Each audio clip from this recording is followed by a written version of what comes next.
Hello friends, welcome to yummy spicy Tamil kitchen. எல்லாருக்கும் வணக்கங்க. இன்றைக்கி நம்ம கிச்சனில் மட்டன் கொத்து கறியில் வந்துட்டு பர்கர் செய்ய போகிறோம். ரொம்ப டேஸ்டியான முறையில். வாங்க வீடியோக்குள்ளே போகலாம். அந்த வீடியோ ஃபுல்லாக ஸ்கிப் பண்ணாமல் பாருங்கள் லாஸ்ட் வரைக்கும். இதுக்கு வந்துட்டு 1/4 கிலோ மட்டன் வாங்கியிருக்கீங்க. கடையில் சொன்னால் கொத்தி கொடுத்துருவாங்க. ஒரு பச்சை மிளகா, 2 சின்னதை இஞ்சி பீஸ், ஒரு 6 பூண்டு பற்கள், புதினா மல்லி வந்துட்டு ஃப்ரெஷ்ஷாக சேர்த்துக்கலாம்.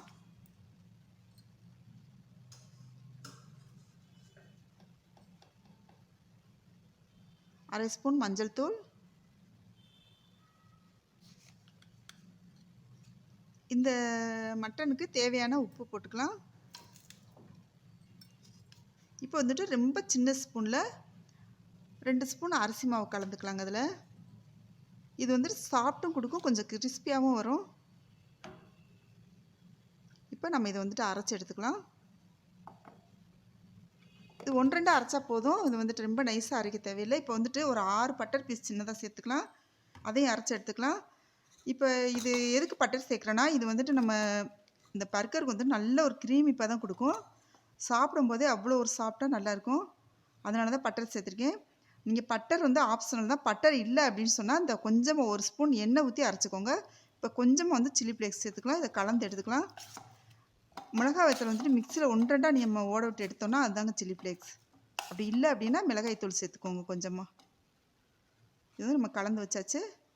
இதில் இன்னும் கொஞ்சம் எண்ணெய் சேர்த்துக்கலாங்க. இது எதுக்குன்னா நம்ம தட்டும்போது கையில் ஒட்டாமல் வரும். இப்போ வந்துட்டு நம்ம கட்லெட் மாதிரி தட்டி எடுத்துக்கலாம். அதை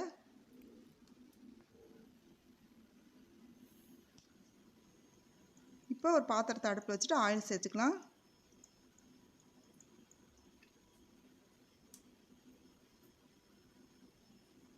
இந்த ஆயில் நல்லா காஞ்சி வரட்டும்.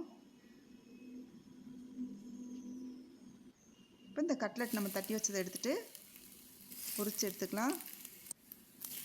2 வெங்காயம் வந்துட்டு ஸ்லைஸாக நம்ம வந்துட்டு கட் பண்ணி வச்சுருக்கோங்க. அதையும் இதில் போட்டுவோம். லைட்டாக நம்ம வந்துட்டு ஃப்ரை பண்ணி எடுத்துக்கலாம். ரொம்ப வதங்க தேவையில்லை. இது கொஞ்சமாக மிளகுத்தூள் சேர்த்துக்கலாம். கொஞ்சமாக உப்பு, இதுலேயும் கொஞ்சம் வந்துட்டு சில்லி ஃப்ளேக்ஸ் சேர்த்துக்கலாங்க. இப்போ தனியாக எடுத்து வச்சிடலாம். வந்து அரைப்பதமாக இருக்கணும், கிரன்ச்சியாக. இப்போ இந்த கட்லெட் வந்து திருப்பி போட்டுக்கலாம். இந்த முறையில் வந்துட்டு நீங்கள் கட்லெட் செஞ்சு நம்ம பர்கருக்கு நடுவில் வச்சு கொடுத்தீங்கன்னா திரும்ப கேட்பாங்க. குழந்தைங்களும் சரி பெரியவங்களும் சரி, அந்தளவுக்கு டேஸ்டியாக இருக்கும். இப்போ வந்துட்டு இந்த பர்கர் பண்ணை வந்து கட் பண்ணிக்கலாம். இப்போ தோசை சட்டியில் வந்துட்டு பட்டர் சேர்த்துட்டு இந்த பர்கரை வந்துட்டு கோல்டன் ப்ரௌன் கலர் அளவுக்கு ரோஸ்ட் பண்ணி எடுத்துக்கலாம். இது ஒரு நல்ல ஒரு கூடுதல் சுவை கொடுக்குங்க இந்த மாதிரி செஞ்சோன்னா.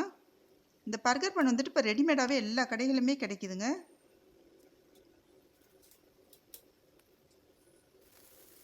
இன்னும் கொஞ்சம் பட்டர் சேர்த்துக்கலாம். பட்டர் வந்துட்டு இல்லை அப்படின்னு சொன்னால் நீங்கள் வந்துட்டு ஆயில் சேர்த்துக்கோங்க. இப்போ எடுத்துக்கலாம் வேறு பாத்திரத்துக்கு. இப்போ நல்லா ரோஸ்ட் பண்ணியாச்சு பர்கரை. இப்போ வந்துட்டு டொமேட்டோ கெச்சப் வந்துட்டு லைட்டாக சேர்த்துக்கலாங்க.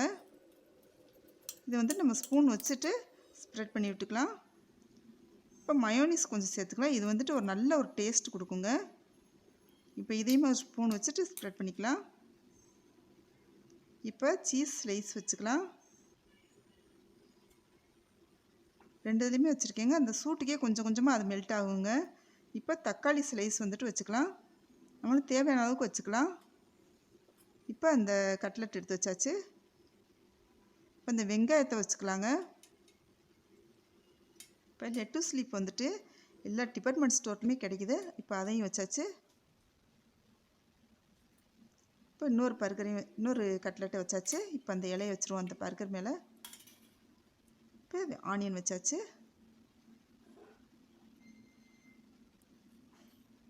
நல்லா அழுத்தி விட்டுக்கோங்க.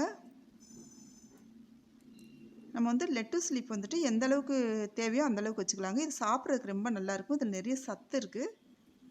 இப்போ தோசை சட்டியை சூடு பண்ணிவிட்டு இந்த பர்கர் வந்து கொஞ்சம் நேரம் அந்த சூட்டில் வைக்கலாங்க. அது எதுக்காகனா அந்த சீஸ் சேர்த்துருக்கோம் இல்லையா, அது வந்து மெல்ட் ஆகி வரும். நம்ம சாப்பிடும்போது அந்த நல்லாயிருக்கும். இந்த ரெசிபி உங்களுக்கு பிடிச்சிருந்துச்சுன்னா நம்ம சேனல் இது வரைக்கும் நீங்கள் சப்ஸ்கிரைப் பண்ணலாம், சப்ஸ்கிரைப் பண்ணிக்கோங்க. பெல் ஐக்கானை கிளிக் பண்ணிக்கோங்க. எப்படி இருந்துச்சுன்னு கமெண்ட் பண்ணுங்கள், ஷேர் பண்ணுங்கள், லைக் பண்ணுங்கள். நீங்களும் செஞ்சு அசத்துங்க. ஹேப்பியாக இருங்க. தேங்க்யூ.